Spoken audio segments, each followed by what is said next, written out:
I went for a colonoscopy on a Monday, and I was supposed to leave for a big surf trip on Saturday. And all week I just had this feeling. I had been looking stuff up, and I just had a feeling. And on Friday, I left school, and the doctor called and said, please come to the office. And I stopped at my apartment, and I saw my bag packed for my big surf trip to the Seychelles, and I knew I wasn't going. And I walked to the doctor's office, and he told me I had colon cancer.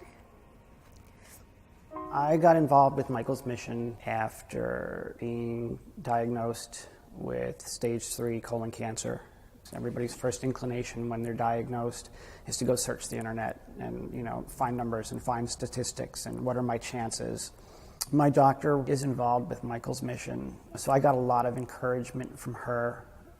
Every time I went down the road of, this is stage 3 colon cancer, I'm not going to make it, this is terrible. She would keep hitting me with, hey, this is treatable, this is curable. Read the stories, look at what Michael's Mission is trying to promote, look at the hope that they're trying to promote. Part of Michael's mission was also my doctor's mission. They channeled each other sort of in trying to keep me moving forward.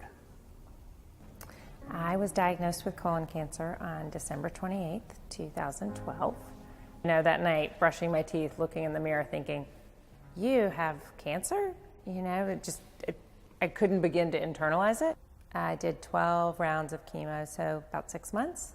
When you go to the infusion suite and you're sitting in this waiting room and you kind of look around, and cancer does not discriminate, right? There's a whole mix of us in the room. So when the idea of working with someone through Michael's Mission and through this patient support program, and then specifically Lauren, became an opportunity, I thought I would welcome having a conversation with this person. And the other thing that was really nice, certainly while I was in treatment, is that she had a conversation or two with my husband, because I think the role of the caregiver is so challenging, and this was all so new to both of us.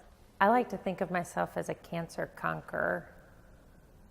Cancer came into my life. We did a little bit of a dance, and cancer is no longer in me. It's still in my life, but it's not in my body, and that's the way I want to keep it. My husband, Vincent DeMarco, passed away almost 3 years ago of rectal cancer. My journey as a caregiver, it was shock, complete non-understanding of what I was about to experience. It was stressful, it was intense. This was never seen as a young person's disease, and Vinny was 39 when he was diagnosed, no symptoms, died at the age of 43, a vibrant young man who lost his life, and now there are people out there trying to spread the word and get the word out and get people talking to try to help people. That's what Michael's Mission has done for me. Michael's Mission evolved because of the journey of a young man named Michael Sousa, who was diagnosed with rectal cancer at the young age of 30. Michael and I had this very special relationship. So we were brothers, we were best friends. The cancer diagnosis was something that just was a shock. I got involved with Michael's Mission because I was Michael's oncologist. After Michael passed away from rectal cancer, we decided to form Michael's Mission to help other patients who are dealing with colorectal cancer. We want to focus our support on the entire group that's dealing with the cancer. So that's the patient, that's the caregiver, that's their family members. There are about 150,000 new cases of colorectal cancer diagnosed in the United States each year. The main thing that everyone needs to know about colorectal cancer is that it's a preventable disease. I am a clinical social worker, and one of the things that I do with patients is meet with them privately when they're actually getting treatment. So they're actually in the chemotherapy suite getting their treatment for cancer, and I'm able to sit down and talk with them about what's going on and what they're feeling and how they're actually coping. One of the reasons I believe Michael's Mission is different is that we are a family organization in many respects. Michael, of Michael's Mission, passed away at the age of 33, a very young man, full of life, energy, love.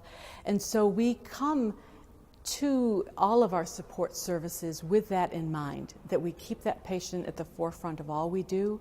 And all of us really involved in the organization do have a history or some sort of connection to the disease. And I think that's very important. We don't treat it as a business, we treat it as a family.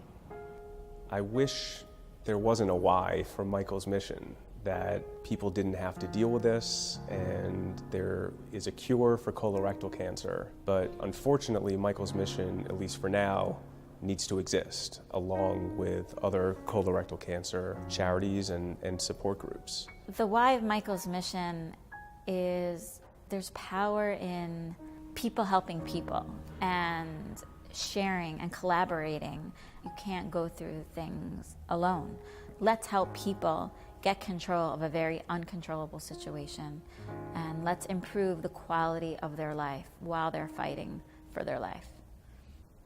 I think a huge piece of what's moving me forward has been helping other people.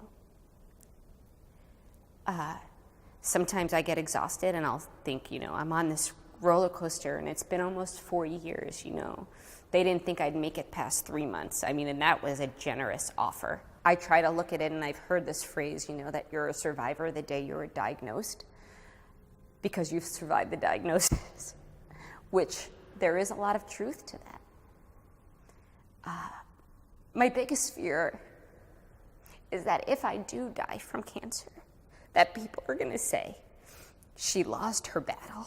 That the cancer won. She lost her battle. And I don't think that, because I don't believe if you die from cancer, you lost your battle. I think that it's the way you live with cancer, the way you accept your diagnosis and try your best to rise above it physically, mentally, emotionally.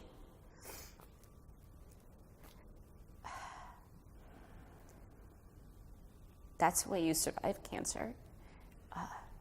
And I think I've survived cancer. I am a survivor.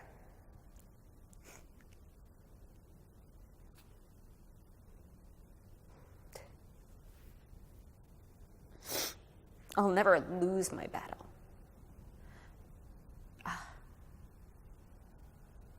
I've been winning it.